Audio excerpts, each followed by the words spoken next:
Ultimately आप planet देखते हैं फाइनेंशियल एस्ट्रोलॉजी में, तो इसमें और किसी ज्योतिष के कहने में फिर क्या फर्क है? Right. हमारी एक थ्योरी है जिसमें हम टाइम निकालना सिखाते हैं। right. तो मार्केट में कब टॉप और बॉटम इंट्राडे में बन सकते हैं वो आप निकाल सकते हैं। आप फाइनेंशियल एस्ट्रोलॉजी के इंडिया में एक बहुत बड़े फेस हैं, तो फाइनेंशियल एस्ट्रोलॉजी कब फेल होती है? सर हमेशा ही फेल होती है, क्योंकि अगर फेल नहीं हो रही है तो सर मुझे तो लगेगा ना।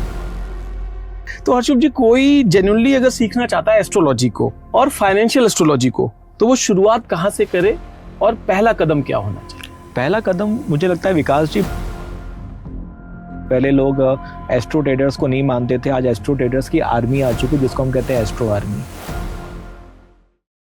नमस्कार, मैं हूं विकास गुप्ता। आप देख रहे हैं द विकास गुप्ता शो, जहां हम शोर शराबे से दूर उन एक्सपर्ट्स से मिलते हैं जिनकी बातें आपकी जिंदगी में सच में कुछ वैल्यू ऐड करती हैं। तो अगर आप सोचते हैं कि एस्ट्रोलॉजी सिर्फ शनि की 7.5, मंगल दोष और शादी के कुंडली मिलाने तक सीमित है, तो शायद यह बातचीत आपके लिए नहीं है। अगर आप यह मानते हैं स्टॉक मार्केट सिर्फ RSI, MACD और मूविंग एवरेजेस से चलता है और बाकी सब बकवास है, तो भी शायद ये शो आपके लिए नहीं है। लेकिन अगर आप एक सेकंड के लिए रुककर यह सोचना चाहते हैं कि दुनिया के सबसे बड़े बैंकर JP मॉर्गन ने कहा था, millionaires don't use astrology, billionaires do, और अगर आप ये समझना चाहते हैं कि WD गैन, जिनके नाम पर आज हर ट्रेडिंग प्लेटफॉर्म पर गैन एंगल्स हैं और गैन स्क्वायर ऑफ 9 है, वो एक्चुअली प्लेनेटरी साइकिल्स यूज करते थे, तो ये आज की बातचीत एग्जैक्टली आपके लिए ही है। आज हमारे साथ एक ऐसे शख्स हैं जिन्होंने वो रास्ता चुना, ना घर वालों ने सजेस्ट किया, ना किसी टीचर ने बताया, ना ही किसी किताब में लिखा था। इंजीनियरिंग की पढ़ाई छोड़ी 2009 में, जब पूरी दुनिया फाइनेंशियल क्राइसिस से हाँफ रही थी, तब वे मार्केट में उतरे। जब बाकी ट्रेडर्स चार्ट देख रहे थे, ये प्लेनेटरी साइकिल्स देख रहे थे। जब बाकी लोग RSI, MACD को भगवान मान रहे थे, तो ये एस्ट्रो मैथमेटिक्स बना रहे थे। जब बाकी ट्रेडर्स स्क्रीन पर 18-18 घंटे चिपके रहते थे, ये ऑफलाइन ट्रेडिंग की बात कर रहे थे। 18 साल की उस जर्नी में इन्होंने एक ऐसा फ्रेमवर्क तैयार किया जो आज इंडिया में फाइनेंशियल एस्ट्रोलॉजी का एक सिनोनिम बन गया है। ये गिनीज वर्ल्ड रिकॉर्ड होल्डर हैं। इनके इंडिया टूर 3.0 के टिकट्स 30 मिनट्स के अंदर सोल्ड आउट हुए थे। 2 लाख प्लस स्टूडेंट्स को फाइनेंशियल एस्ट्रोलॉजी सिखाई है। 5 लाख प्लस का सोशल मीडिया कम्युनिटी है इनका। जी न्यूज़, आज तक, ET मार्केट्स, जो स्टॉक्स, दैनिक भास्कर, हर प्लेटफॉर्म पर इनकी आवाज गूंजी है और इनका टैगलाइन है, एस्ट्रो इज किंग, और शिखर पर मिलेंगे। आज आप खुद ही जज करेंगे। तो स्वागत करते हैं हर्षुभ मेहसा जी का। हर्षुभ जी नमस्कार, स्वागत है आपका। आपसे बहुत ही पर्सनल शुरुआत करना चाहता हूँ। इंजीनियरिंग छोड़ी, घर वाले क्या बोले? क्या ऑनेस्टली अंदर से डर लग रहा था? और थोड़े अपने बैकग्राउंड के साथ शुरुआत करें हमारे दर्शकों के लिए। तो विकास जी, इंजीनियरिंग तो ऐसा है कि मैंने कोड पढ़ा था, if you want to do something big in life, do it after engineering. तो वो एक कोड था मेरे जहन में, और जब मैं इंजीनियरिंग में फेल हुआ तो थोड़ी मार तो पड़ी, परेशानी भी हुई, लेकिन मेरे डैड ने हमेशा यही बोला है कि कुछ नहीं है, तो मेरा बेटा है तो आगे बढ़। तो घर से बहुत सपोर्ट रहा है, और मेरी शुरुआत भी उस वजह से हुई कि जब मैं इंजीनियरिंग में फेल हो गया तो मेरे डैड मुझे एस्ट्रोलॉजर के पास ले गए थे, डॉक्टर श्रीकांत जाधव, जो आज मेरे गुरु भी हैं। उन्होंने मुझे 2008 में कहा था कि आप स्टॉक मार्केट में जाओ। तो इंजीनियरिंग फेल होते से ही मेरी शुरुआत स्टॉक मार्केट में हुई है, और वहीं से फिर स्टॉक मार्केट में आया, फिर प्रॉफिट लॉस चलते चलते आज आपके साथ बैठे हैं। तो ये एक जर्नी रही है। 2009 का ग्लोबल फाइनेंशियल क्राइसिस का सबसे बुरा दौर था। राइट। दुनिया भाग रही थी मार्केट से, और आप उसी वक्त मार्केट में गए। तो आपको अंदर से कुछ डर नहीं लग रहा था कि ये 2009 है, बहुत ज्यादा फॉल है मार्केट में, मार्केट गिरा हुआ है? तो क्या आपने ये सोचा कि बियर मार्केट उतना सिखा सकती है जितना बुल मार्केट नहीं सिखा सकता है? या उस समय आपने सोचा ही नहीं कि आप बियर या बुल मार्केट में जा? सर ऑनेस्टली कहूँ तो मेरी उम्र ही क्या थी, 18-19 साल का था मैं ना। उस समय इंटरनेट ज्यादा था ना, इंटरनेट हम कुछ गूगल कर सकते थे, और मैं फेल हो गया था। तो मुझे तो इतना समझ में आता था कि टीवी पे जो शेयर दिखते हैं उसको अगर वो कह रहे हैं तो बाय कर लो और सेल कर लो। टिप्स आती थी उस समय, उतना ही नॉलेज था। बुल बियर तो पता भी नहीं था क्या होते हैं। मतलब उस समय तो फ्यूचर ट्रेडिंग भी जवान हो रही थी। मतलब ये फ्यूचर में जो लॉट्स करते हैं, ऑप्शन भी मतलब था ही नहीं, आप बोले। राइट। तो मतलब उस समय तो मतलब बुल बियर का कुछ आइडिया नहीं था, बस ये था कि थोड़े पैसे कमाने, उसी पे सोच थी। Right right. So technical analysis से एस्ट्रो मैथमेटिक तक का सफर ये एक दिन में आपने तय नहीं किया होगा। Right. तो वो कौन सा मोमेंट था फर्स्ट टाइम आपको समझ में आया कि आपको फाइनेंशियल एस्ट्रोलॉजी में इंटरेस्ट है, या यही वो चीज है जिसके लिए आप बने हैं, या वो चीज आपके लिए बनी है? ऐसा कौन सा मोमेंट था? विकास जी, मेरी हमेशा से जिद थी कि जब भी मैं शादी करूंगा ना तो काम नहीं करूंगा 1 साल। तो मैंने शादी 2019 में करी और उस समय मेरा ये भी था कि फाइनेंशियली स्टेबल हो जाऊं तभी शादी करूंगा। तो शादी के बाद मैंने 1 साल काम नहीं किया, पूरा ऑफिस बंद कर दिया। मेरा चैनल भी था पहले, आप बिलीव नहीं करेंगे, मैंने 350 वीडियो डिलीट कर दिए। राइट। कि मुझे कोई क्लाइंट से बात नहीं करना था, मुझे शांति चाहिए थी 1 साल के लिए। तो मैं घर पे बैठा हुआ था, उसी बीच मुझे सिंगापुर से एक इन्वाइट आया था और वहाँ पे इंडिया से 3 ही लोग थे। तो वहाँ पे फिलिप टीओ करके हैं, उन्होंने मुझे बोला कि आपकी जर्नी की शुरुआत कैसे हुई है। तो कोई भी सेमिनार में बुलाते हैं तो वो लोग एक आपको इनवाइट लिंक देते हैं कि आपके थ्रू कितने लोग आ सकते हैं। तो हाईएस्ट लोग मेरे थ्रू गए थे। राइट। तो वो बड़े इंप्रेस हुए कि आपकी जर्नी कैसी रही, इतने लोग आपके थ्रू आ गए हैं। तो मैंने यही बताया उनको कि मेरी जर्नी एस्ट्रोलॉजी की वजह से हुई। 2008 में किसी ने मुझे बताया और मैं स्टॉक मार्केट में उनकी वजह से आ गया। तो वो हंसने लग गए, वो बोले ये एस्ट्रोलॉजी मैं नहीं मानता। तो विकास जी, मुझे ना ये चीज़ हमेशा पिंच करती है कि दुनिया में लोग एक तो स्टॉक मार्केट पे हंसते हैं कि पैसा नहीं कमा सकता कोई, दूसरा लोग एस्ट्रोलॉजी को नहीं मानते। तो उस समय मैंने ये सोचा कि अगर ये लोग हंस रहे हैं तो मतलब इसमें कुछ पॉइंट है, इसमें कुछ ऐसी चीज़ है जो मुझे लगता है कि मैं डिग कर सकता हूँ। तो 2020 में मैंने पहली बार गूगल पे लिखा कि व्हाट इज एस्ट्रोलॉजी। तो वहाँ से ये शुरुआत हुई और उसके बाद कुछ पॉइंट्स मैंने ढूंढे, अमावस्या ढूंढा, पूर्णिमा ढूंढा, बाकी कॉन्सेप्ट ढूंढे। और मैंने अब ये 6 साल हुए मुझे सीखते सीखते एस्ट्रोलॉजी। तो बस वहीं से एक शुरुआत हुई, वही एक पॉइंट था जिसने मुझे डायरेक्शन दी एस्ट्रोलॉजी। तो ये कोइंसिडेंट नहीं था, राइट। एक ट्रिगर हो गया, एक मोमेंट ट्रिगर हो गया जो Right. आपको लगा कि लोग ये बोलते हैं स्टॉक मार्केट में पैसा नहीं कमा सकते हैं और एस्ट्रोलॉजी ठीक नहीं है, राइट, ये ठीक चीज नहीं है। बिल्कुल। तो उसने आपको ट्रिगर कर दिया और आपका जुड़ाव हो गया। तो लोग कहते हैं एस्ट्रोलॉजी कोई साइंस नहीं है, ये सब बकवास है, सुपरस्टिशियंस है, दकियानुसी है। राइट। आप इसे फाइनेंशियल एस्ट्रोलॉजी कहते हैं जी। और मैं अपने दर्शकों को बताना चाहूंगा कि अगर आप गूगल पे फाइनेंशियल एस्ट्रोलॉजी लिखेंगे तो हर्षुभ जी सबसे ऊपर आएंगे।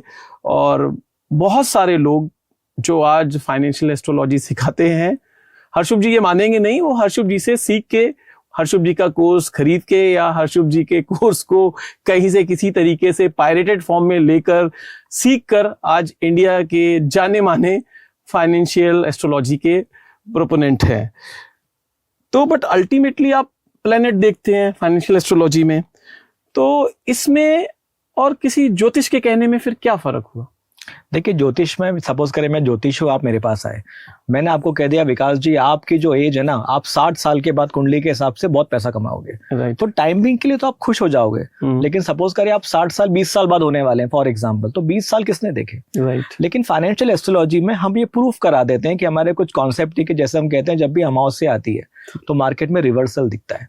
अब अमावस्या तो हर महीने में एक बार आ रही है, पूर्णिमा आ रही है, आप इसको चेक कर सकते हैं। तो क्या होता है, भरोसा इंस्टेंटली बैठ जाता है। हमारी एक थ्योरी है जिसमें हम टाइम निकालना सिखाते हैं। तो मार्केट में कब टॉप और बॉटम इंट्राडे में बन सकते हैं वो आप निकाल सकते हैं। तो इससे क्या होता है कि लोगों का जो भरोसा है जो एस्ट्रोलॉजी पर नहीं बैठता है, वो यहाँ जब वो लाइव देखते हैं, रोज देखते हैं, बार बार देखते हैं, उनका भरोसा बैठना शुरू होता है कि यार एस्ट्रोलॉजी के जो प्लैनेट्स है, जो टाइम है, ये सच में अमावस्या पे रिवर्सल्स हैं, ये सच में हो रहा है। तो यहाँ से मुझे लगता है बिलीवर बनाने की जो जर्नी है ना, वो बहुत फास्ट हो जाती है।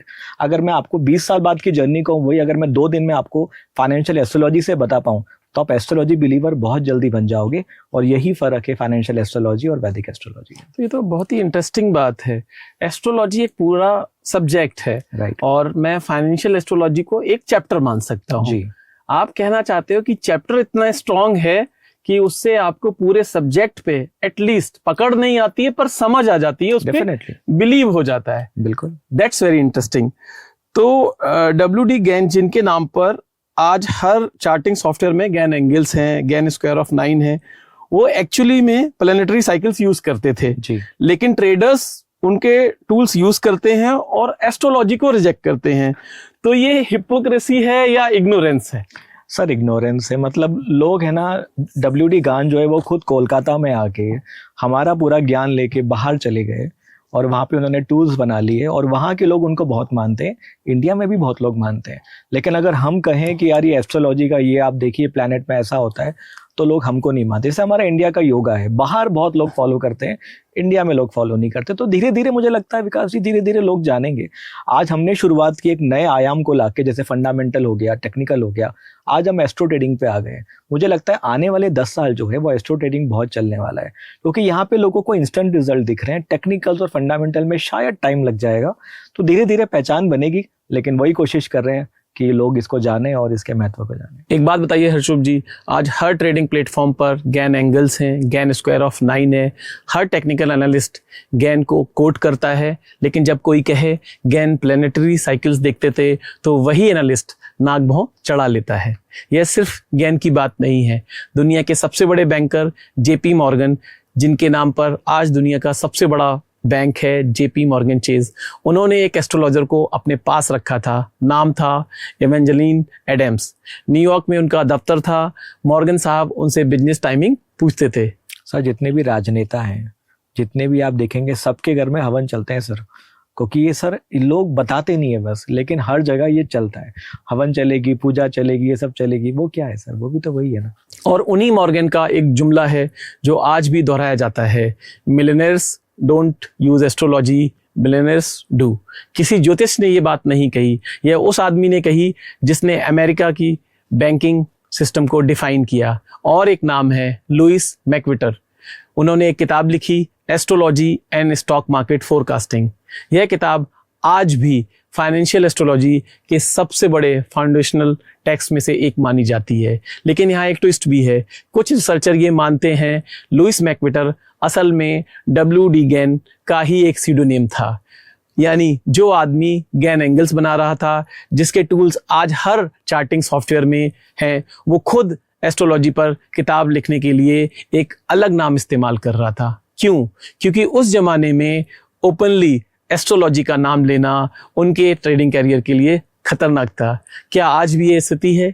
जो लोग आज गैन के टूल्स यूज करते हैं और एस्ट्रोलॉजी को बकवास कहते हैं, वो शायद यह नहीं जानते हैं वो किसकी नींव पर खड़े हैं। अब एक और नाम है आर्च क्रॉफोर्ड। ये कोई गली के ज्योतिषी नहीं है। फोर्ब्स ने इन पर लिखा है। क्रॉफोर्ड ने मैरिल लिंच में टेक्निकल एनालिसिस सीखी, और वो भी किसके अंडर? रॉबर्ट बॉब जे फेरेल के अंडर। फेरेल जो वॉल स्ट्रीट के सबसे रिस्पेक्टेड मार्केट एनालिस्ट में से एक थे। यानी क्रॉफोर्ड की फाउंडेशन एकदम मेन स्ट्रीम थी। वो वॉल स्ट्रीट के अंदर के आदमी थे, और फिर उन्होंने प्लेनेटरी साइकिल्स को टेक्निकल एनालिसिस के साथ जोड़ा। और याद रखें 1987 का ब्लैक मंडे का जब डो एक दिन में ही 22.5% गिरता है, तो क्रॉफोर्ड ने वो क्रैश पहले से ही लिखकर प्रेडिक्ट किया था, प्लेनेटरी अलाइनमेंट साइट करते हुए। फिबोनाची सीक्वेंस जो नेचर में भी है, मार्केट में भी है, राइट, और जो अल्टीमेटली कॉस्मिक मैथमेटिक्स का ही एक हिस्सा है। जी। तो क्या फिबोनाची और प्लेनेटरी साइकिल्स में कोई कनेक्शन है? बिल्कुल सर। फिबोनाची में जैसे 61.8 का लेवल है, 161.8 का लेवल है, 361.8 का लेवल है। प्लेनेटरी साइकिल भी क्या डिग्रीज है, तो आप देखिए 360 डिग्री मैक्सिमम होती है। वैसे ही नंबर्स की बात करें तो 9 इज द बिगेस्ट नंबर। 9 से बड़ा क्या है? 10 क्या हो गया? 1 + 0 1। राइट। सबसे बड़ा नंबर 9 है। तो इसी तरीके से प्लैनेट भी 9 है। तो हर चीज तो कोरिलेट होती है ना। आज हमारी बॉडी में भी क्या है, आप देखें तो ऑलमोस्ट सब पानी ही है। और पानी से क्या हो रहा है? इमोशंस हो रहे हैं। राइट, हमारी बॉडी में अगर पानी है, इमोशंस है, तो आप देखें मून जो है वहां बैठ के ज्वार भाटा समुद्र में आ रहा है, हाई टाइड लो टाइड, तो हमारे इमोशंस भी तो ऊपर नीचे हो रहे हैं। इससे तो मैंने कहा कि अमावस्या के समय इमोशन एक्सचेंज होते हैं। स्टॉक मार्केट में पैसा एक्सचेंज नहीं हो रहा है, स्टॉक मार्केट में इमोशंस एक्सचेंज हो रहे हैं। अब वही है कि जो इसको डीप में समझ जाएगा ना, तो वही उसको अच्छे से समझ सकता है। इसलिए मैं हमेशा कहता हूँ कि जहाँ टेक्निकल खत्म होता है, वहीं से एस्ट्रोलॉजी की शुरुआत होती है। आम जिंदगी में लोग गृह प्रवेश के लिए राइट देखते हैं, ज्योतिष से मिलाते हैं। राइट, कार खरीदनी हो तो पंडित जी से बात करते हैं। राइट, शादी के लिए कुंडली मिलाते हैं। राइट, ये सारी चीजें, अगर आप दिवाली पे मुहूर्त ट्रेडिंग को आप देखते हैं, राइट, तो मुहूर्त ट्रेडिंग भी मुहूर्त निकाल के ही हो रही है, उसके नाम से ही है। मतलब स्टॉक एक्सचेंजेस भी मुहूर्त निकाल के ट्रेडिंग कर रहे हैं, आप देखिए जी। लेकिन ज्यादातर लोग, एक बहुत बड़ा तबका है, इसको अनसाइंटिफिक कहता है, दकियानुसी कहता है। राइट। तो मैं आपके अनुभव से ये समझना चाहता हूँ, ये आपकी 15-18 साल की जो जर्नी है, आपने किस तरीके को लोगों को देखा है जो इसके अगेंस्ट हैं, और उन लोगों को जिनका हृदय परिवर्तन हुआ है अपनी ही जड़ों से जुड़ के चीज को समझने का? देखिए, जैसे आपने भी कहा कि मोरल ट्रेडिंग है, वो तो आपने बिल्कुल सही बात है, मेरा भी दिमाग वहां तक नहीं किया। मोरल ट्रेडिंग तो होती है। अब आप देखिए इसरो में भी, आप देखिए कोई भी अगर स्पेस में कोई यान जा रहा है हमारा, वो भी मुहूर्त निकाल के उसी टाइम पे डालते हैं। अपोलो 13 को भी अगर आप स्टडी करें तो 13 नंबर आया था, तो लोगों ने कहा था 13 नंबर निकाल दो, टाइम भी मेरे ख्याल से 13 कुछ टाइम था। राइट। तो वहां भी आपने देखा थोड़ी गड़बड़ तो हुई थी। तो ये है ना, एक रहता है इसके अराउंड, ये सब चीजें रहती है। इवन लोग है ना ज्योतिष को भी एक्सेप्ट नहीं करते हैं, लेकिन अब वही लोग रात के अंधेरे में ज्योतिष से मिलने जाते हैं जब कोई उन पे प्रॉब्लम आ जाती है। तो धीरे धीरे क्या है, लोगों की सोच बदलेगी, इसको एकदम से बदला नहीं जा सकता। हम अपने आर्टिकल के माध्यम से या अपनी एजुकेशन के माध्यम से लोगों को ये बताते हैं कि आप इस दिन अपना है ना वॉच करिए इन चीज़ों को। तो मुझे लगता है टाइम लगेगा, और ये थोड़ा बहुत तो इसमें है चीज़ें, लेकिन उस पर तो मैं बात नहीं करूंगा। बस यही कहना चाहूंगा कि धीरे धीरे वक्त जो है ना, एक कचरे का ढेर भी होता है, उसका भी समय बदलता है। तो मुझे लगता है कि ज्योतिष जो सब्जेक्ट है, ये धीरे धीरे इंडिया में अगर आप देखें तो कोविड के बाद एकदम से ट्रेंड कर रहा है। और यहाँ पे जितने अच्छे लोग हैं उतने बुरे लोग भी हैं। लेकिन धीरे धीरे जब लोग ये समझ में आ जाएगा कि अगर वो सीख लेंगे ज्योतिष को, अपनी कुंडली बनाना सीख लेंगे, प्रेडिक्शन सीख जाएंगे, तो उनका जब उनको अपनी लाइफ में वो उतार लेंगे ना, और जब उनको रिजल्ट दिखेंगे, तो रिजल्ट दिखने के बाद धीरे धीरे लोग ज्योतिष में आएंगे और फिर फाइनेंशियल एस्ट्रोलॉजी में भी आएंगे। और इससे मुझे लगता है कि उनकी पर्सनल लाइफ और फाइनेंशियल लाइफ दोनों बेहतर हो सके। तो आपका ऐसा कोई अनुभव रहा जिन लोगों ने आपको अनसाइंटिफिक चीज को पे बात करने वाले बोला, तकियानुसी बोला, और बाद में वो आपको सुनने के बाद, आपको पढ़ने के बाद उन्होंने बोला आपसे, ऐसा अनुभव रहा? मैं नाम नहीं जानना चाहूंगा, पर ऐसा कोई अनुभव रहा, उन्होंने आपको आगे से आके कहा कि हर्षुभ जी, आपने हमें हमारी जड़ों से मिलाया, हमारी टेक्नोलॉजी जो हमारी चीज थी, जो हजारों साल पुरानी थी, उससे हमें जोड़ा, और हम वेस्टर्न कल्चर से इतना ज्यादा इन्फ्लुएंस थे कि हम WD गैन को तो यूज कर रहे थे, पर हम अपने एस्ट्रोलॉजी को बोलते थे ये बेकार है। सर ऐसे तो रोज ही एग्जांपल्स हैं, रोज हमारे पास फोन आते हैं, रोज बहुत सारे स्टूडेंट्स आते हैं। अभी उड़ीसा से एक स्टूडेंट आए थे, उन्होंने हमें एक मूर्ति भेंट करी और ये बताया कि वो पहले बिल्कुल इसको नहीं मानते थे, लेकिन जब उन्हें हमारे कॉन्सेप्ट सीखे, उन्होंने बहुत अच्छा मुनाफा कमाया।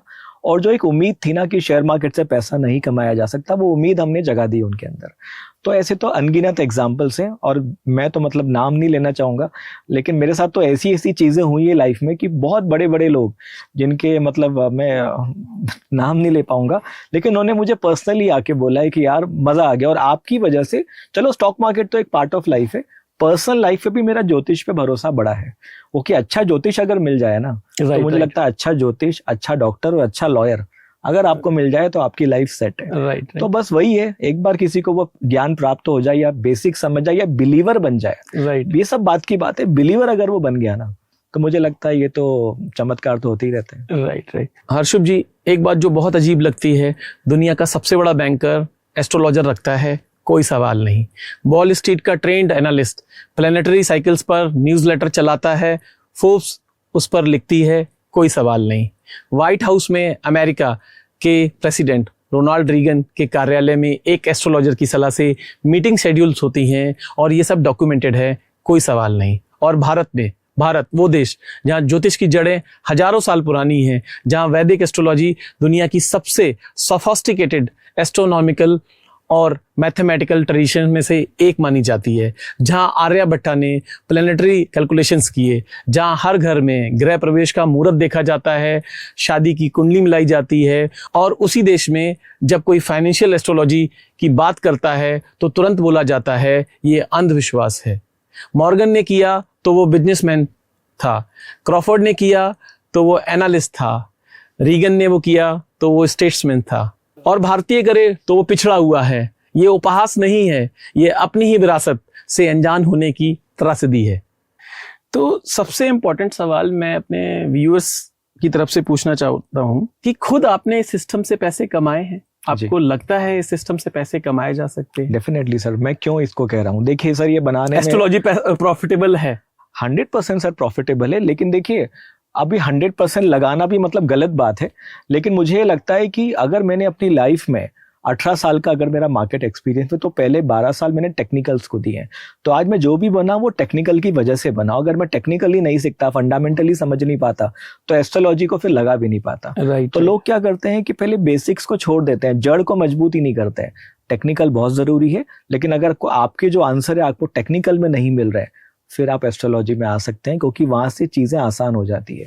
तो पैसा बनाया जा सकता है। मैं तो ये भी कहता हूँ टेक्निकल से भी पैसा बनाया जा सकता है, फंडामेंटल से भी बनाया जा सकता है, राइट। एस्ट्रोलॉजी से भी बनाया जा सकता है। लेकिन अगर आप तीनों को मिला दो तो इससे क्या मिलता है, आपको पीस ऑफ माइंड मिलता है, जिसको हम कहते हैं कि आपको हर महीने काम नहीं करना है। एस्ट्रोलॉजिकली महीने में 4-5 दिन अच्छे, इन्हीं दिने काम करें तो अच्छा पैसा बनाया जा सकता है। तो रोज क्या होता है, कोई भी ट्रेडर दिन भर कंप्यूटर पे लगा हुआ है। हम बोल रहे हैं रोज काम मत करो, महीने में 4-5 दिन जो लगते हैं एस्ट्रोलॉजी के हिसाब से उस दिन काम करो, पैसा उतना ही बनेगा या उतना ही जाएगा। तो हम पीस ऑफ माइंड देना चाह रहे हैं।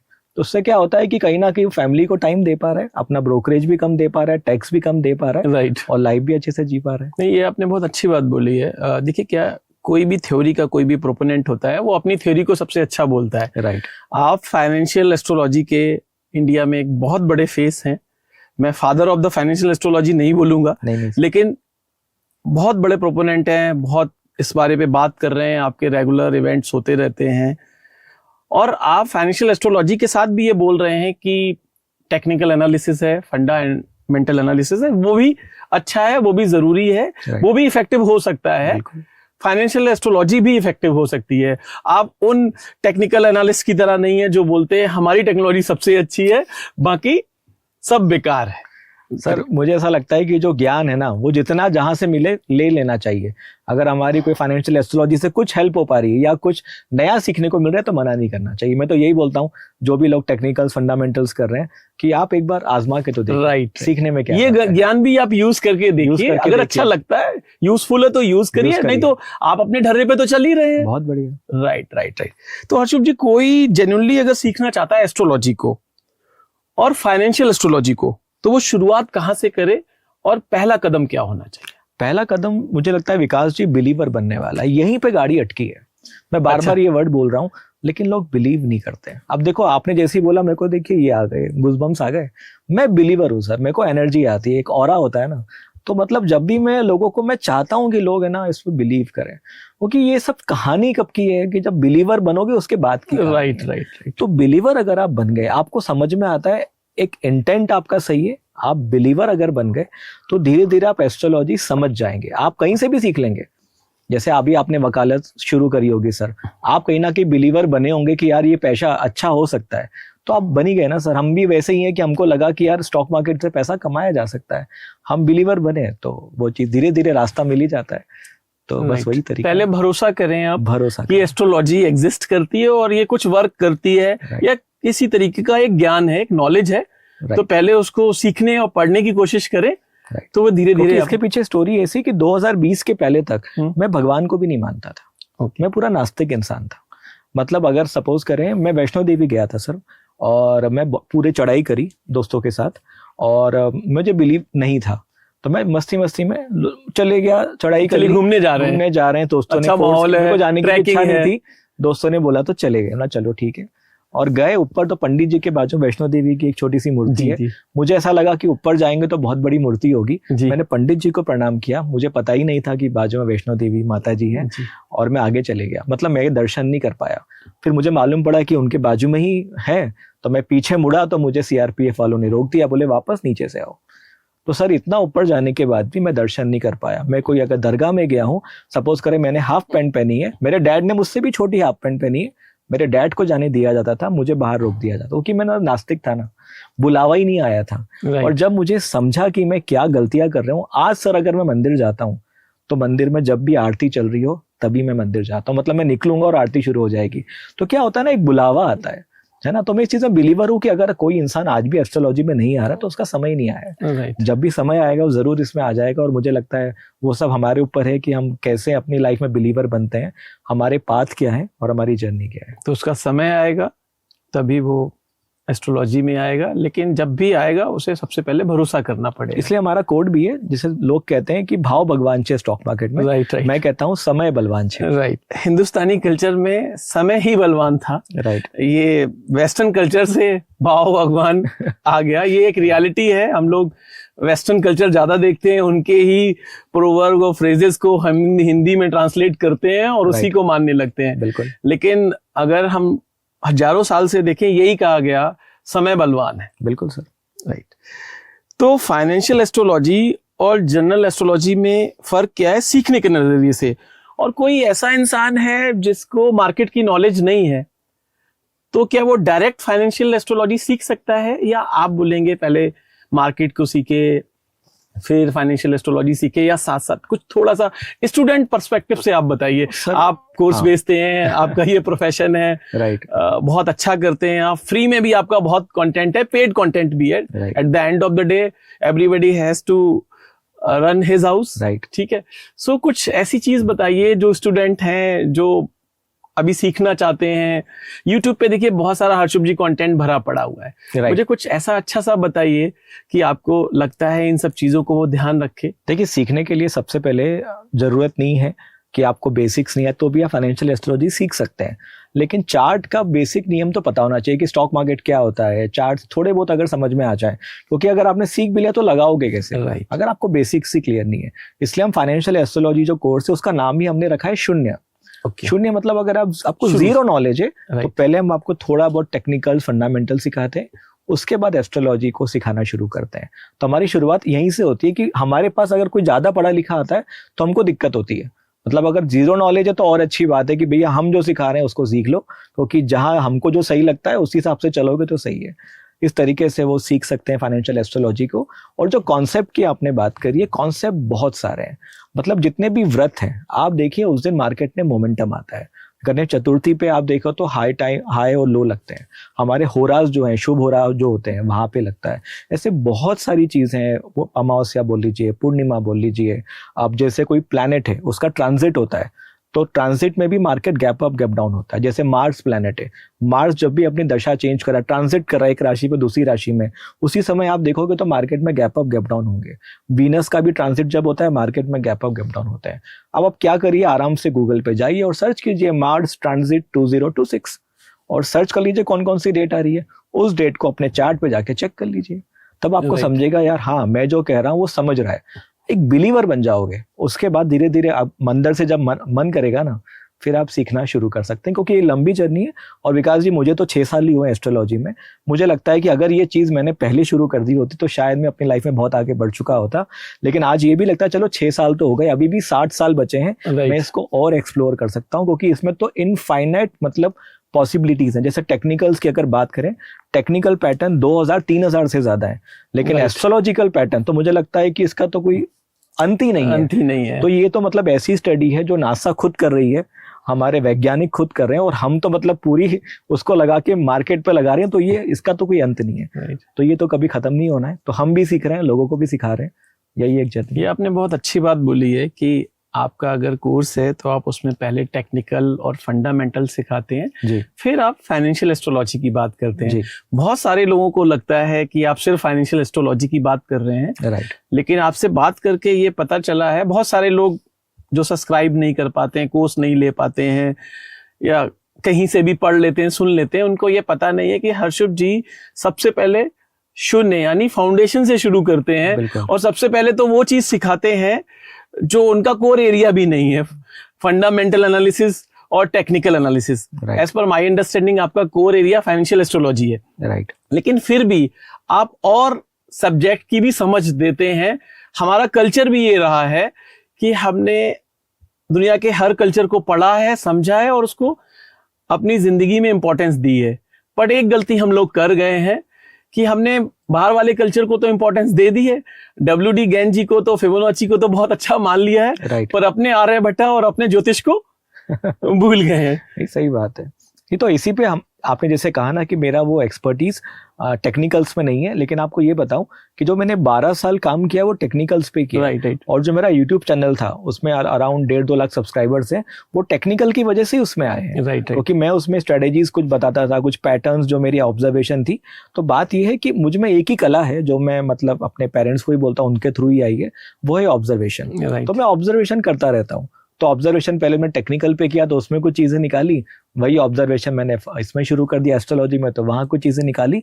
अभी हम फाइनेंशियल एस्ट्रोलॉजी क्या कर रहे हैं, दोनों को कंबाइन कर रहे हैं, टेक्निकल्स और एस्ट्रोलॉजी। राइट। ये दोनों जब मिल जाएगी तो आप देखिए सोने पे सुहागा बन जाएगा। आप सभी को पढ़ के समझ के उसको यूज कर रहे यूज करना हैं, सिखा रहे ब्लाइंडली आप एस्ट्रोलॉजी को भी यूज नहीं कर मैं रहे। बिल्कुल नहीं कह रहा, मैं तो कहता हूँ ब्लाइंडली यूज भी मत करो। मैं तो ये कहता हूँ कि आप टेक्निकल्स को देखो, एस्ट्रोलॉजी को देखो, दोनों को अगर लगा दोगे, टेक्निकल बाय बोल रहा है, एस्ट्रोलॉजी के हिसाब से भी बाय आ रहा है, तो सोने पे सुहागा, डबल कंफर्मेशन, राइट। आपका कॉन्फिडेंस बढ़ता है। और इसको आप बैक टेस्ट करिए, अच्छा लगे तो यूज करिए। मतलब आप पढ़ना और रिसर्च करना बता रहे हैं, राइट। ना कि एक दिन में अमीर कैसे बने, ऐसी कोई टेक्नोलॉजी आप नहीं सिखा रहे नहीं, हैं। मैं सिखाता हूँ एक दिन में अमीर बनना और एक दिन में गरीब बनना भी लेकिन वो मतलब कोई सीखना नहीं Right, चाहता, वो right. गलत भी है। Right. क्योंकि लोग अमीर बनने की बात गरीब बनने की बात ही नहीं करता। Right, right. एक दिन में जो अमीर बनते हैं वो एक दिन में गरीब भी बन जाते राइट हैं। राइट। हम बोल रहे हैं अमीर धीरे धीरे बनिए, और उसमें भी कोई गारंटी वारंटी नहीं दे रहे, क्योंकि हो सकता है आप गलत भी हो जाए। हम Right. बस ये सिखा रहे हैं कि मेरे हिसाब से मैंने ये रास्ता चुना तो ये रिजल्ट आया, ये रास्ता चुना तो ये रिजल्ट आया, आपको क्या अच्छा लगता है आप देखो। मतलब आप सिखा रहे हैं कि मार्केट को कैसे समझे और फिर अपनी समझ से यूज करें, रादर देन आप ये बता रहे हैं कि मार्केट में कैसे काम करना है, Right. क्या करना है। आप ये बता रहे हैं कि आपको पढ़ना है, समझना है, राइट और फिर अपनी समझ को, राइट चाहे आप फंडामेंटल एनालिसिस करें, चाहे टेक्निकल एनालिसिस करें, राइट और टेक्निकल एनालिसिस में भी 100 तरीके की एनालिसिस है। राइट उसी तरीके से फाइनेंशियल एस्ट्रोलॉजी को समझें राइट और इन सब का यूज करके देखें कि आपको कैसा लगता है, क्या रिजल्ट आता है, क्या बैक टेस्टिंग हुई। जी तो आपकी एक तरीके से ये साइंटिफिक अप्रोच है बिल्कुल। Rather than. तो जो लोग एस्ट्रोलॉजी सीख के ट्रेडिंग में आते हैं वो क्या गलतियां करते हैं, जैसे अच्छे फीडबैक भी आते हैं तो बुरे फीडबैक भी आते होंगे, तो जो फाइनेंशियल एस्ट्रोलॉजी सीख के आए वो क्या गलतियां कर देते हैं और आपको लगता है कि ये गलती उनके मन में एक चीज ये आ जाती है, सीखने के बाद 2-3 प्रेडिक्शन चल जाते हैं, उनको लगता है कि अपुनिज भगवान है। तो वो एक चीज मतलब स्टूडेंट्स में आ जाती है, और वो हमको भी करेक्ट कर देते हैं कि यार सर ऐसा थोड़ी ना है, ऐसा होता है। और 2-3 प्रेडिक्शन चल जाते हैं, सर आप तो ये बता रहे हो, ऐसा भी तो होता है सर। तो हमको यही लगता है कि यही चीज है कि हमने भी ठोकरें खाई है, उससे हमको भी समझा है कि एस्ट्रोलॉजी ओवर कॉन्फिडेंस भी दे देती है, आदमी ट्रेडिंग पे ज्यादा प्रेडिक्शन करने लग जाता है। मुझे लगता है प्रेडिक्शन मत करिए इसको। Okay. मैंने कहा ना कि आप इस दोनों को कॉम्बिनेशन को यूज करिए, फंडामेंटल को लगा दीजिए आप एस्ट्रोलॉजी के साथ, टेक्निकल को लगा दीजिए एस्ट्रोलॉजी के साथ, दोनों के कॉम्बिनेशन पे करेंगे तो बढ़िया है। Double confirmation. Double confirmation. अगर आप सोल बोलोगे कि ये एस्ट्रोलॉजी के हिसाब से यही करना है, हाँ। तो फिर रिस्क वाले चांसेस है। तो मैं हमेशा यही कहता हूँ स्टूडेंट्स को कि आप डबल कंफर्मेशन वाली चीजें ही करिए, प्रेडिक्शन में मत जाइए। प्रेडिक्शन करना बहुत डिफिकल्ट है, प्रेडिक्शन मतलब हर कोई नहीं कर पाता है, और मतलब आप देख ही रहे हैं कि मुझे तो टाइम लग गया प्रेडिक्शन करते करते, तो रिजल्ट भी दिख जाएंगे आपको। तो इतना आसान नहीं है प्रेडिक्शन। कितना समय देना चाहिए इस समझने के लिए, एक जनरल आइडिया? सर समझने के लिए देखो सर, आज भी मैं मतलब बोलना तो नहीं चाहिए, लेकिन 3-4 घंटे तो रोज आज भी दे रहा हूँ। मतलब मुझे तो पैशन है, मुझे मतलब बहुत मजा आता है कंप्यूटर के सामने बैठने में और नया चीज ढूंढने में। मतलब अगर लाइफ में कुछ भी ना हो, कंप्यूटर हो, तो मैं पूरी लाइफ स्पेंड कर सकता हूँ रिसर्च करने में। लेकिन हर इंसान का गोल वो नहीं है। किसी इंसान का गोल पैसा कमाना है, किसी इंसान का गोल कुछ और करना है। मेरा गोल रिसर्च करना है, तो मैं उतना टाइम देता हूँ। लेकिन सपोज करें आपको एस्ट्रोलॉजी सीखना है, तो मुझे लगता है मिनिमम आपने 30 मिनट भी दिए, राइट। एक 21 दिन की हैबिट होती है। जैसे फॉर एग्जांपल मैंने अभी 10 किलो बॉडी वेट लूज किया है, मैं रोज सुबह 5 बजे उठ जाता हूँ, रात को 9 बजे सो जाता हूँ। ये ओवरनाइट नहीं हुआ, मैंने हैबिट बनाई, हैबिट बना के अब मुझे आदत हो गई है। तो ये टाइम लगता है हैबिट बनने में, वैसे ही सीखने में एक हैबिट बनने में टाइम लगेगा। धीरे धीरे धीरे धीरे आप 30 मिनट की जगह 5 मिनट दीजिए, धीरे धीरे 30 मिनट दीजिए, धीरे धीरे मजा आएगा। तो 21 दिनों तक अगर आपने 30 मिनट दे दिए, तो मुझे लगता है आपकी हैबिट बन जाएगी, और हैबिट बन गई तो फिर आपको मजा आना शुरू हो जाएगा। तो पहले बिलीवर बनना है, उसके बाद सेकंड आता है कि हैबिट बनाए। हैबिट जब बन जाएगी उसके बाद रिसर्च करें, और सबसे लास्ट में जो आता है नंबर 10 पे मेरे हिसाब से ट्रेडिंग या इन्वेस्टमेंट आता है। ओके, सबसे लास्ट में ट्रेडिंग आती है। सबसे लास्ट में ना, राइट। मैं ऐसा हमेशा हर इंसान को बोलता हूँ कि पैसा कमाने के लिए जीवन पड़ा है, पहले सीख लो। क्योंकि 1-2 ट्रेड भी आपके साल भर का पैसा निकाल देंगे, लेकिन सीखने में 10 साल लग जाएंगे।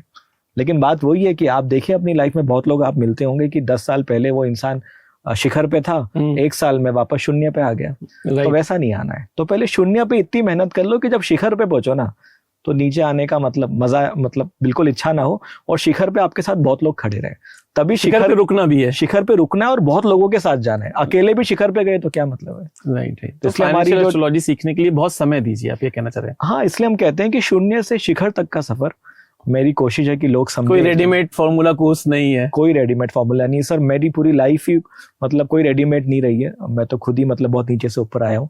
तो बस यही समझा है कि एक चीज जो आप कर सकते हो वो है एक मोटिवेशन लेके चल सकते हो, डेडिकेशन लेके चल सकते हो, और आपको बस ये सोच लो कि अगर मेरे बाजू में भी कोई ट्रेडर बैठा है या मेरे बाजू में भी सपोज करो कि स्टॉक मार्केट का दुकान लगा के बैठ गया, तो मेरी कंपटीशन सिर्फ मुझसे है, मेरे बाजू वाले से नहीं है। ये माइंडसेट होना चाहिए। मेरी कंपटीशन खुद से है और मेरी नॉलेज से है, जिसको मैं एनहेंस करता जाऊंगा, उसके हिसाब से मुझे इन्फ्लुएंस नहीं होना है, किसी से नहीं होना है। मैं तो सर ये भी कहता हूं कि अगर आपकी लाइफ में पहले स्ट्रगल आ गया ना, तो आपसे बड़ा मतलब समझदार इंसान, या आपसे मतलब वो कहते हैं ना कि बहुत ही ब्लेस्ड इंसान कोई नहीं, अगर आपने पहले ही स्ट्रगल कर लिया। क्योंकि आपने स्टार्टिंग की लाइफ में स्ट्रगल कर लिया तो आपको सब समझ आ चुका है। राइट। उसके बाद आपकी लाइफ स्मूथ है। लोग क्या चाहते हैं, मेरी लाइफ स्टार्टिंग से बढ़िया स्मूथ रहे, फिर बाद में अगर एक बार भी गिर गए तो संभल नहीं पाएंगे जीवन में। मैं तो कहता हूँ स्टार्टिंग में जितना झेल सकते हो 10 साल दे दो।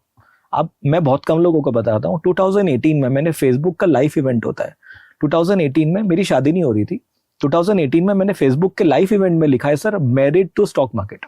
ओके। और उस पर कुछ मेरे ख्याल से 700 कमेंट है, और उस थ्रेड पे जिसमें मेरे सब दोस्तों ने, रिश्तेदारों ने बहुत मजाक बनाया कि तू शादी स्टॉक मार्केट से कर रहा है। तो मुझे पैशन थी सर वो सीखने की। मैंने बोला अगर शादी नहीं भी होगी, I am married to stock market.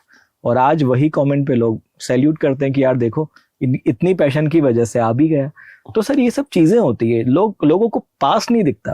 लोगों को आज का मतलब ये दिखता है कि यार ये तो टेक्निकल कर रहा था, ये अभी एस्ट्रोलॉजी में आ गया।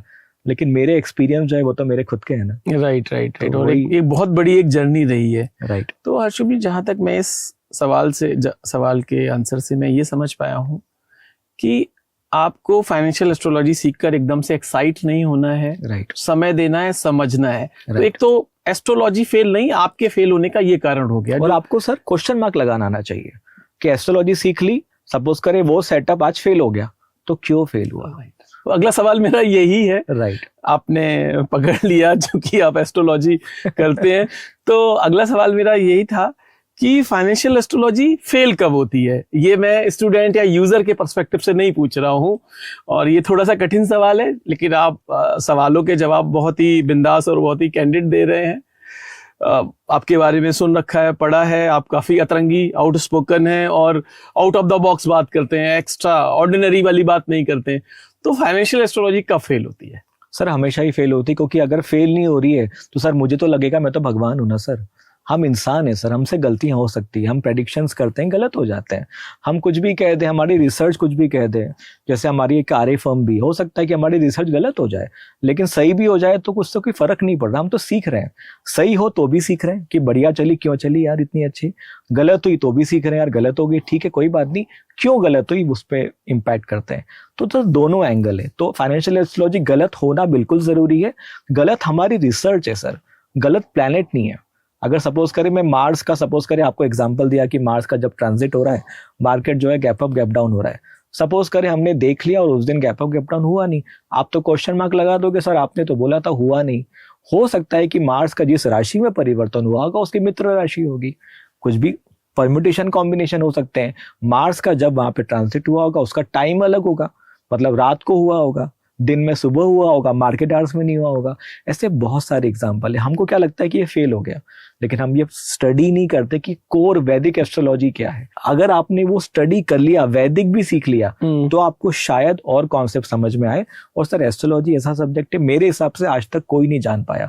जैसे लाल किताब भी आई थी, ऐसा बहुत बड़ी कहानी है उनके पीछे, तो किसी के पास मतलब 100% प्ले बुक नहीं है कि ये रूल है, ऐसा ऐसा होने वाला है। राइट। सब एक दूसरे के एक्सपीरियंस से सीख रहे हैं।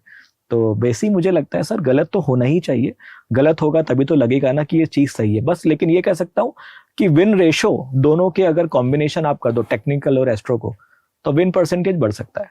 Eight the end of the research तो एक तरीके का प्रेडिक्शन या गैस वर्क है जी, 100% तो कुछ भी नहीं। कुछ भी नहीं तो आप ये कहना चाह रहे हैं जैसे टेक्निकल एनालिसिस है, जैसे Right. फंडामेंटल एनालिसिस है, टेक्निकल एनालिसिस में भी 100 तरीके की स्ट्रीम्स हैं, उसी तरीके से फाइनेंशियल एस्ट्रोलॉजी है, जी। वो भी मार्केट को एक तरीके से आप राइट प्रिडिक्ट करना सिखाती है, राइट। मार्केट किस दिशा में जा सकता है वो बताती है। सर ये तो मार्केट तो सही है, एस्ट्रोलॉजी तो हमको लाइफ के भी हाई और लो निकालना सिखाती है। अच्छा, टेक्निकल एनालिसिस सिर्फ मार्केट के बारे में बताता है, एस्ट्रोलॉजी तो लाइफ के भी हाई लोस निकालना जरूरी है ना सर, Right. कि कब ज्यादा काम करना है, कब काम नहीं करना हाँ है ना। तो ये भी तो चीजें हैं सर। तो एस्ट्रोलॉजी, न्यूमरोलॉजी, वास्तु, ये तो मतलब अथाह बहुत बड़ा साइंस है सर। नहीं, मैं मानता हूँ ऐसा कुछ ही लोग होंगे जिनका पाला एस्ट्रोलॉजी से ना पड़ा होगा। ये Right. ग्राउंड रियलिटी है। राइट वो उनके घर में कुंडली मिलाई जाती है, Right. जन्म पत्री बनती है, राइट, गृह प्रवेश होता है तो समय Right. मिलाया जाता है, 100%। गाड़ी खरीदनी है तो समय मिलाया जाता शादी है। में सर कुंडली मिलाई जाती है। Right right right. तो हर्षुभ जी, आप लगभग 18 साल से मार्केट में जुड़े हुए हैं और जी। पिछले 6 साल से ज्यादा आप प्लेनेट और एस्ट्रोलॉजी की बात कर रहे हैं, फाइनेंशियल एस्ट्रोलॉजी की बात कर रहे हैं। तो ये काफी एक लंबी जर्नी रही है। राइट। तो आपको डाउन द लाइन परिवर्तन दिख रहा है, हो रहा है, लोग फाइनेंशियल एस्ट्रोलॉजी में अब आपको सुनने आ रहे हैं, आपसे कनेक्ट ज्यादा कर रहे हैं। मैं ग्राउंड लेवल का एक्सपीरियंस पूछना चाहता हूँ। बिल्कुल सर, पहले जब हमने बात करना शुरू की थी कोई भी मीडिया हाउस हमको कवर भी नहीं करता था। वो बोलते थे कि हमको तो परमिशन ही नहीं आ रही है ऊपर की टीम से, लेकिन आज वही मीडिया हाउस हमको कवर करता है, हमारे आर्टिकल्स आते हैं। तो मतलब ये सब चीजें बदल रही है। पहले लोग एस्ट्रो ट्रेडर्स को नहीं मानते थे, आज एस्ट्रो ट्रेडर्स की आर्मी आ चुकी है जिसको हम कहते हैं एस्ट्रो आर्मी। आपको पता ही है, हाल ही हमने गिनीज वर्ल्ड रिकॉर्ड भी बनाया। और जैसे आपने कहा कि हमारे जो इवेंट्स होते हैं सर, वो शुरू होने के पहले मतलब आपने 30 मिनट कहा था, वी सोल्ड इन 3 मिनट्स। तो 3 मिनट में हमने पूरा मुंबई इवेंट सोल्ड आउट कर दिया, जो अपने आप में रिकॉर्ड है। हमारी फ्रेंचाइजी की रिक्वेस्ट सर, 1800 फ्रेंचाइजी की रिक्वेस्ट आई हमको पैन इंडिया से कि लोग हमसे जुड़ना चाह रहे हैं। वो क्यों हो रहा है सर? क्योंकि लोग बिलीवर बन रहे हैं। और वो बिलीवर क्यों बन रहे हैं? क्योंकि रिजल्ट दिख रहे हैं। तो धीरे धीरे सर ये आर्मी बढ़ेगी, इसको रोका नहीं जा सकता। बस वही है कि हम पूरी कोशिश कर रहे हैं कि लोगों को कितना अच्छे से हम सिखा पाए और कितना अच्छे से समझा पाए, ताकि उनका बिलीव बना रहे। बाकी गलत तो हम भी हो सकते हैं, बस कोशिश ये है कि कम गलत हो। मैं आपको एक फैक्ट के साथ बताना चाहता हूँ फाइनेंशियल एस्ट्रोलॉजी के ऊपर। एक बहुत ही इंटरेस्टिंग बात है, मुझे नहीं पता कितने लोगों को पता होगी। सेबी ने 2010 में एक प्रेस रिलीज निकाली थी जी। और उसमें बहुत सारे पॉइंट्स थे, और उसमें एक पॉइंट था, don't believe on astro tips and all that. Astrology tips से सावधान। सावधान। अब मैं आपको इंटरेस्टिंग बताता हूँ। राइट। सेबी भारत देश में, जिसका अपनी खुद की ये थ्योरी, खुद की साइंस कहें या कुछ भी, कोई स्यूडो साइंस कहता है, कोई साइंस कहता है, कोई कुछ भी कहता है, ये राइट। आप ये तो बना नहीं कर सकते हैं कि ज्योतिष हमारा आविष्कार है, हमारी चीज है। ये तो वर्ल्ड वाइड प्रूव है कि हम ही ज्योतिष को बनाने वाले हैं। हम ही लोगों ने ये कुंडली, ज्योतिष, ग्रह, नक्षत्र शुरू किया। राइट। उस देश का रेगुलेटर कहता है कि ज्योतिष टिप से बच के रहिए। अब समझिए, उस देश में जहां पे लोकसभा हो या विधानसभा हो, बड़ा भवन हो या छोटा भवन हो, बड़ा पुल हो या छोटा पुल हो, डैम हो या जैसे आपने कहा रॉकेट्स हो, इसरो के या नासा के, वो सब इन सब को देख के दिखाएगा, डिसाइड किए जाते हैं। अब ये समझिए। राइट। और उस देश में ये कहा जाता है, और अब समझिए, मैं आपको बताता हूं कि इंडिया में बहुत सारी यूनिवर्सिटीज हैं, जिसमें central university Banaras Hindu university, वो एस्ट्रोलॉजी पर पूरे डिग्री कोर्सेज करा रही है। बिल्कुल। और वहां पे रेगुलेटर कहता है एस्ट्रोलॉजी से सावधान। लेकिन वो जो चार्ट हैं, जो एंगल्स हैं, जो कब बन रहा है या हैमर बन रहा है, शूटिंग स्टार बन रहा है, वो साइंटिफिक है और एस्ट्रोलॉजी साइंटिफिक नहीं है। तो ये डबल स्टैंडर्ड पे आप क्या बोलेंगे? हम अपने कल्चर को नहीं समझ पा रहे हैं। सबसे पहले सर, रेगुलेटर सही भी है सर। कुछ जगह उस समय जब ये आर्टिकल आया था, सेबी का जो प्रेस रिलीज आया था, उस समय बहुत से लोग एस्ट्रोलॉजी से ही टिप्स दे रहे थे। इसमें कुछ रैशनल नहीं था। उस समय तो आर्य का ये सब आया भी नहीं था। 13 और 14 में आया। 13-14 में आया, तो सब उसके पहले का ही है। तो उस समय बहुत से लोग ऐसा चला रहे थे। तो वो भी सर रेगुलेटर है, उनको भी लोगों के, निवेशकों के हितों की रक्षा करना है, उस समय का ये। लेकिन अभी नहीं दिया। अगर आप देखें तो अभी ऐसा कोई नहीं है। हाँ, 2010 के बाद से कुछ 2010 के बाद से कुछ नहीं। उसके लिए बहुत अच्छी बात भी है कि रेगुलेटर भी समझ रहा है कि धीरे धीरे ये चीजें भी आगे बढ़ रही है। तो सर उनकी भी मजबूरियां रही होगी, या उनको भी, वो भी सही है अपनी जगह, उस पर तो मैं कमेंट नहीं करूंगा। बस यही कहूंगा कि धीरे धीरे मुझे लग रहा है सर कि जैसे बहुत से लोग हैं, जैसे मैं सर बहुत से एनालिस्ट से मिलता हूँ, जो रिसर्च एनालिस्ट हैं, इन्वेस्टमेंट एडवाइजर है, वो मुझे पता है क्या कहते हैं। वो मुझे ये कहते हैं कि सर मैं आपकी जैसी हिम्मत नहीं कर पा रहा हूँ, मतलब हम भी अपनी रिसर्च उसके बेसिस पे कर रहे हैं बस, लेकिन टीवी पे बोल नहीं पा रहे हैं या पीछे से बोल नहीं पा रहे हैं, लेकिन आप में हिम्मत है, आप बोल पा रहे हो। तो मैं बोलता हूँ कि आप भी बोलिए, क्या होगा, 1 से 2, 2 से भले 4, जब धीरे धीरे लोग आएंगे ना, तो सेबी को या बाकी लोगों को भी लगेगा ये भी एक टाइप ऑफ रिसर्च है। और अगर उनको भी सही लगे तो सर हम भी चाहेंगे रेगुलेटर भी इसमें कुछ ऐसा बताए हमको कि क्या उसमें गाइडलाइंस लाई जा सकती है। और सर जो भी गाइडलाइंस होगी रेगुलेटर की, हम तो चाहते हैं हम उसको माने। अगर वो बोलेंगे, रेगुलेटर हमको बोलता है कि यार ये एस्ट्रोलॉजी बिल्कुल नहीं चलेगी, सर बंद कर देंगे काम, है ना। अगर रेगुलेटर बोले बिल्कुल चलेगी तो शुरू रखेंगे, हम तो सम्मान में रेगुलेटर के। बस यही है कि अगर रेगुलेटर निष्पक्ष होकर सोचे कि जैसा आपने कहा हर चीज अगर उस पर चल रही है, तो स्टॉक मार्केट में तो रेगुलेट करना चाहिए। मैं आपको उसका एक रियल एग्जांपल बताता हूँ। WD गैन, सभी ने उनका नाम सुना हुआ है। राइट। फाइनेंशियल एस्ट्रोलॉजी के ऊपर एक किताब लिखी है उन्होंने, अपने स्यूडोनिम पे एक किताब लिखी है। राइट। तो आप ये समझिए वो यूएस मार्केट में थे, तब भी ये माना जाता है राइट। कि अगर वो ट्रेडिंग में ये बोल देंगे कि वो एस्ट्रोलॉजी यूज कर रहे हैं, राइट, तो उन्हें बैकवर्ड मान लिया जाएगा, उन्हें जो सो कॉल्ड दकियानुसी मान लिया जाएगा, अनसाइंटिफिक मान लिया जाएगा। तो हर्षुभ जी, अब मैं आपसे रैपिड फायर क्वेश्चन पूछूंगा, 1 वर्ड, आप डिटेल में भी बता सकते हैं जी। एस्ट्रोलॉजी साइंस है, आर्ट है या फेथ है? सर साइंस है मेरे हिसाब से। WD गैन जीनियस थे या लकी थे? जीनियस। JP मॉर्गन वाला कोट सच है या मिथ है? सर मैंने आर्टिकल में देखा था कि मिथ भी है, मतलब जेपी मॉर्गन ने खुद कहा है कि उन्होंने ऐसा कभी कुछ नहीं कहा, लेकिन ये आर्टिकल्स हैं, कुछ जगह ऐसा हाँ भी लिखा है, कुछ जगह ना भी लिखा है, लेकिन उससे क्या ही फर्क पड़ता है सर, फेथ है तो सब कुछ है। वॉरेन बफेट बिना एस्ट्रोलॉजी के इतने सक्सेसफुल हैं, राइट। तो आप क्या कहना चाहेंगे? उनकी कुंडली इतनी पावरफुल होगी सर। मतलब एस्ट्रोलॉजी भी उसमें आप ढूंढ सर रहे हैं? आपके नक्षत्र में अगर राहु बढ़िया बैठा है, बुध अच्छा बैठा है आपकी कुंडली में, तो राहु क्या है सर, गैम्बलिंग का है, आपको गैम्बलिंग से पैसा देगा। बुद्धि क्या देगी आपको, गैम्बलिंग कम करने की जगह कैलकुलेटिव रिस्क लेने की वो देगी आजादी। सर कुंडली में भी अच्छा हो सकता है वॉरेन बफेट की। एक प्लेनेट जो निफ्टी को सबसे ज्यादा मूव करता है? मून।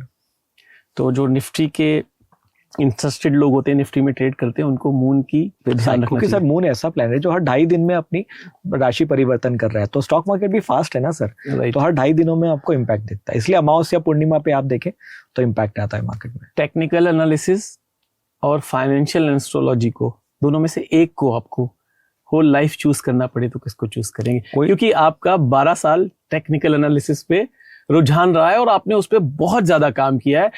अभी उतना ज्यादा फाइनेंशियल एस्ट्रोलॉजी में आप नहीं कर पाए हैं, बहुत ज्यादा उस पर काम किया है, बहुत बड़े नाम भी आप रहे हैं। टेक्निकल ने पैसा दिया है, फाइनेंशियल एस्ट्रोलॉजी ने पीस दी है, तो मैं हमेशा पीस चूज करूंगा सर, और मुझे फाइनेंशियल एस्ट्रोलॉजी करना है लाइफ टाइम। दिवाली मुहूर्त ट्रेडिंग एस्ट्रोलॉजी है या ट्रेडिशन? ट्रेडिशन है सर, लोग ट्रेडिशन ही मान रहे हैं, कोई इस पे जानना नहीं चाह रहा कि क्यों दिवाली आती, को लोगों को पता भी नहीं है। राइट, तो वो तो सर ट्रेडिशन बना दिया है, इसलिए लोग कर रहे हैं, लेकिन सवाल कोई नहीं उठाता है। तो मुहूर्त ट्रेडिंग एस्ट्रोलॉजी के हिसाब से हो रही है। कल से एस्ट्रोलॉजी अगर बैन हो जाए तो आप क्या करेंगे? बंद कर देंगे सर, बिल्कुल बंद कर देंगे, लेकिन स्टॉक मार्केट में बंद करेंगे, पर्सनल लाइफ में तो कोई नहीं रोक सकता। कैसे रोक सकता? अगला बड़ा मार्केट मूव क्या लगता है आपको, ऊपर या नीचे, और कौन सा प्लेनेट रिस्पॉन्सिबल होगा इसके लिए? सर ऊपर या नीचे? मार्केट की बात पूछ रहा हूँ मैं, कोई स्टॉक स्पेसिफिक किसी से नहीं पूछता हूँ। सर मार्केट तो मतलब अब मुझे लगता है इसके लिए ट्रम्प की कुंडली देखना पड़ेगी क्योंकि अभी तो वही चला वो मिलेगी नहीं, वो बड़ा वो कंफ्यूजिंग होगी कुंडली। राइट, तो वो तो सर ऊपर ही चलता रहेगा, but I am bullish on India. मुझे लगता है 2030 तक मार्केट बुलिश मोड में रहना चाहिए। और मून के अलावा कोई और प्लैनेट? हाँ, मून तो एक सैटेलाइट है, लेकिन ज्योतिष में उसको प्लैनेट जैसा ही ट्रीट किया जाता है, ये मैंने आपका और काफी लोगों का पढ़ रखा है।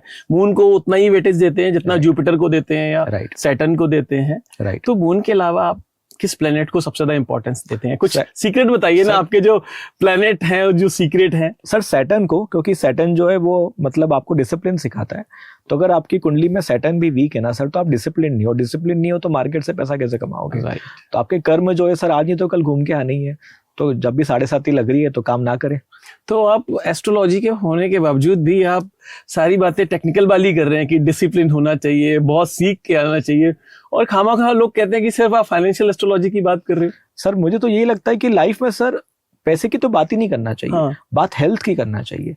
हेल्थ इज रियल वेल्थ, और हेल्थ पे आप आदमी हमेशा आखिरी में सोचता है, जब कुछ बीमारी हॉस्पिटल जाता है ना, आप जब हॉस्पिटल जाओगे सर आपका दूसरा जन्म होता है, राइट? पहला जन्म तो हो चुका है जब तो जो आप आए आपको हो। क्रिटिसाइज कर रहे हैं, सॉरी टू से, मुझे लगता है उन्होंने आपको पूरा सुना ही नहीं है पहले। सुनते नहीं है सर लोग, और लोग समझते नहीं है। मैं हमेशा यही कहता हूँ कि हम सब इस धरती पे मेहमान हैं, मालिक नहीं है। लोग इस बात को समझते ही नहीं है। दूसरी बात है सर कि जो प्राप्त है वो पर्याप्त है। बस मेरी तो यही फिलॉसफी रही है सर। एस्ट्रोलॉजी टाइमिंग टूल है या डायरेक्शन टूल? मेरा सवाल ये है कि एस्ट्रोलॉजी आपको टाइमिंग बता रहा है कि कब मार्केट ऊपर है या नीचे है, या डायरेक्शन भी बता रहा है? इंट्राडे है तो टाइमिंग टूल। इंट्राडे में हमारा बहुत बढ़िया कॉन्सेप्ट है, बहुत अच्छा चलता है सर। इंट्राडे के लिए टाइमिंग, क्योंकि आपका वहीं के वहीं क्लैरिटी आ जाएगी सच में चल रही है कि नहीं चल रही है एस्ट्रोलॉजी। और पोजिशनल कर रहे हो ट्रेडिंग आप या इन्वेस्टमेंट कर रहे हो तो सर आपके लिए तो बढ़िया डायरेक्शन है। तो एस्ट्रोलॉजी डायरेक्शन भी बता रहा है दोनों आपको। सर, सही बात है। आप ये देखिए, इतने बड़े बड़े लोग हैं एस्ट्रोलॉजी को यूज कर रहे हैं और हम उनको फॉलो कर रहे हैं, और हम अपने सिस्टम में कहते हैं अगर कोई कुंडली दिखा रहा है, कोई फाइनेंशियल एस्ट्रोलॉजी से मार्केट के बारे में समझ रहा है, मूवमेंट समझ रहा है, टाइमिंग समझ रहा है, तो हम उसको अनसाइंटिफिक कहते हैं। क्योंकि सर इसका जवाब यही है कि अगर मैं आपसे क्वेश्चन पूछूं कि इंडिया का सबसे बड़ा ज्योतिष बताइए और मुझे 3 नाम बताइए, आप बता सकते हैं? मैं एक ही बताऊंगा, बेजन दारू वाला और उनके 2 बेटे। बस, और क्यों नहीं है? राइट, बिल्कुल ठीक है। यही तो बात है सर कि यहीं पे सबसे बड़ा गैप है।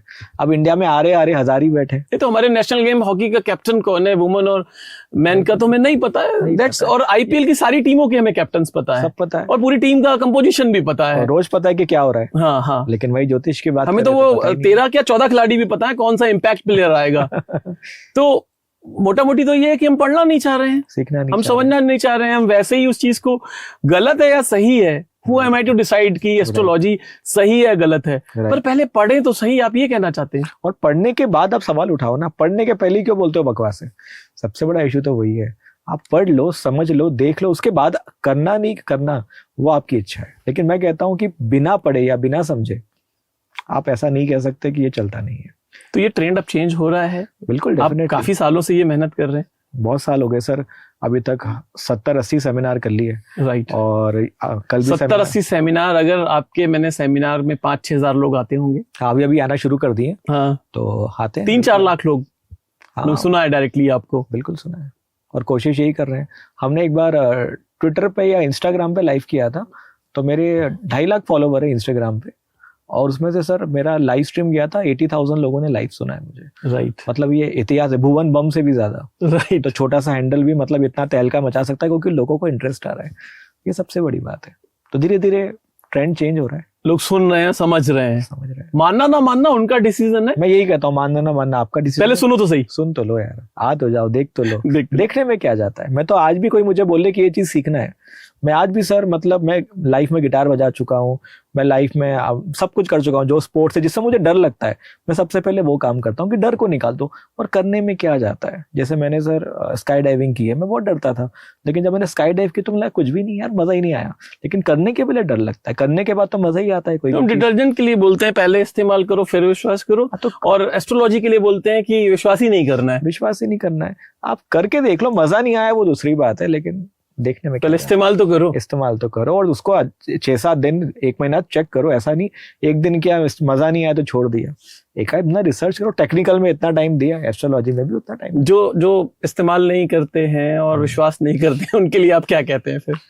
तो सर वो तो प्रारब्ध है। नहीं, मुझे ये लगता है कि इनके नसीब में नहीं है, या मतलब इनका बुलावा आने का है सर। मुझे तो अच्छा ही लगता है। देखिए, सबको एक ना एक दिन आना ही है एस्ट्रोलॉजी, मुझे ऐसा लगता है। बस वही है कि कोई बाद में आता है, कोई पहले आता है। आना तो सर इधर ही है, जाना तो एक दिन हमको ऊपर ही है सर। तो यहाँ नहीं समझेंगे तो वहां समझेंगे। समझना पड़ेगा, समझना तो पड़ेगा। Right. Thank you very much Harshubh ji, detail में अपनी सारी बातों को बताने का शुक्रिया। थैंक यू सो मच, बहुत अच्छा लगा आप यहाँ आए। और जितना प्यार दोस्तों मैं कह रहा हूँ कि मुझे मिला है, विकास जी भी उतने ही हकदार हैं। विकास जी ने बहुत रिसर्च करी और बहुत ही उम्दा वकील रहे। तो चैनल को सब्सक्राइब करें और कमेंट में बताइए कि आपको ये पॉडकास्ट कैसा लगा है। दोस्तों, आज की ये बातचीत आपको एग्री करे या डिसएग्री करे, लेकिन एक बात पर जरूर सोचिए, जिन टूल्स को आज हम साइंटिफिक कहते हैं, Fibonacci, Gann angles, Elliott waves, इनके ऑथर खुद प्लैनेटरी साइकिल्स या कॉस्मिक मैथमेटिक्स या हिंदू न्यूमरल सिस्टम में विश्वास रखते थे। जिस मैरिल लिंच को हम दुनिया के सबसे बड़े फाइनेंशियल इंस्टीट्यूशंस में गिनते हैं, उन्हीं के ट्रेंड एनालिस्ट ने ग्रहों को देखकर मार्केट कॉल्स किए और फोर्ब्स ने उस पर लिखा भी।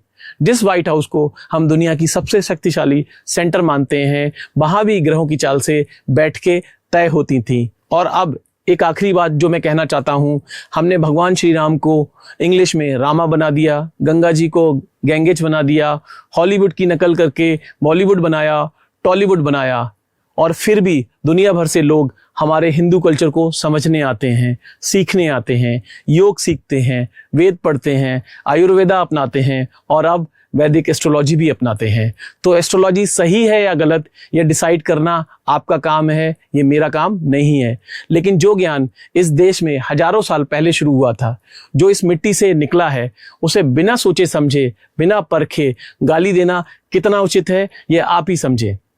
और हाँ, अगर वक्त मिले तो NISM का रिसर्च एनालिस्ट एग्जाम का सिलेबस एक बार फिर पढ़ लीजिएगा। वही NISM जिसे सेबी ने खुद मैंडेट किया है, जिसकी किताब हर रजिस्टर्ड रिसर्च एनालिस्ट को पढ़नी होती है। उसी किताब में साफ लिखा है कि दुनिया के सबसे बड़े इन्वेस्टर्स और एनालिस्ट किसी भी तरीके की प्रोजेक्शन या प्रेडिक्शंस या फोरकास्ट पर भरोसा नहीं करते थे। वॉरेन बफेट, उनके शब्द हैं, projections create an illusion of apparent precision, we never look at projections. Charlie Munger क्या कहते हैं, in my opinion projection do more harm than good. Value investing concept के फाउंडर ग्राम एंड डॉड, जिनकी किताब security analysis आज भी हर value investor की रामायण है, वो कहते हैं, while a trend shown in the past is a fact, a future trend is only an assumption। तो जब सब मानते हैं कि मार्केट का प्रोजेक्शन एक तरीके का गैस वर्क है, तो फिर आपका गैस वर्क मेरे गैस वर्क से बेहतर कैसे? तो जब सबसे बड़े इन्वेस्टर खुद कहते हैं प्रोजेक्शंस और फोरकास्ट पर भरोसा मत करो, तो टेक्निकल एनालिस्ट जो RSI देखकर, MACD देखकर, एटसेट्रा देखकर मार्केट का फ्यूचर प्रेडिक्ट करता है, वो किस आधार पर फाइनेंशियल एस्ट्रोलॉजी से बेहतर है? दोनों ही फ्यूचर प्रेडिक्ट कर रहे हैं, दोनों ही हिस्टोरिकल पैटर्न से कंक्लूजन निकाल रहे हैं। फर्क सिर्फ ये है, एक की भाषा मेन स्ट्रीम है और दूसरे की जड़ें इस देश की मिट्टी में हजारों साल गहरी हैं। और अगर आप ये कहें कोर्ट इस पर कुछ नहीं कहते, तो जरा तलाश करिए भारत के कोर्ट्स ने एस्ट्रोलॉजी पर क्या क्या बोला है। और इस देश की कई यूनिवर्सिटीज इंक्लूडिंग BHU एस्ट्रोलॉजी में फॉर्मल डिग्री कोर्सेज चला रही है। यह एक रिकॉग्नाइज्ड एकेडमिक डिसिप्लिन है। नमस्कार।